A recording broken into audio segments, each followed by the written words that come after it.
সারা, তুমি কি জানো, আমার এক বন্ধু সম্প্রতি তার বিয়ের জন্য যৌতুক নিল। আসলে আমি খুব একটা আশা করছিলাম না। তোমার মতে এই বিষয়টা কেমন? আমার তো মনে হয় যৌতুক একটা পুরনো প্রথা যা আজকের দিনে অপ্রাসঙ্গিক।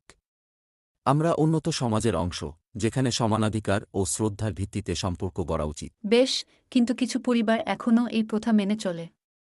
এর পিছনে সাংস্কৃতিক এবং সামাজিক কারণও আছে।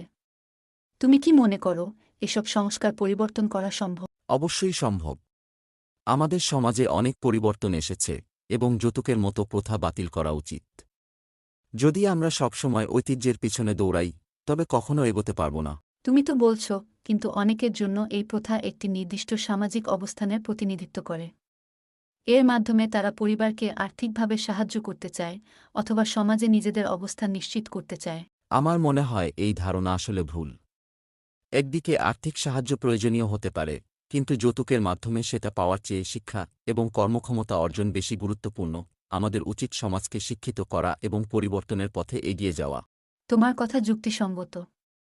যদি আমরা সামাজিক সচেতনতা বাড়াতে পারি এবং মানুষের মধ্যে এই প্রথার অপ্রাসঙ্গিকতা বুঝাতে পারি, তাহলে হয়তো কিছু পরিবর্তন আসবে। ঠিকই বলেছ।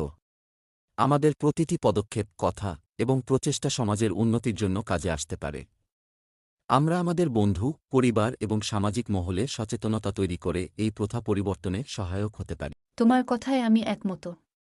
যৌতুকের মতো প্রথার বিরুদ্ধে সচেতনতা তৈরি করা আমাদের দায়িত্ব। একসাথে কাজ করলে আমরা সমাজের উন্নতি করতে পারব। একদম ঠিক। চলো, এই বিষয়ে আমাদের বন্ধুদের সাথে আলোচনা করি এবং তাদের মধ্যে সচেতনতা বৃদ্ধি করি। অবশ্যই।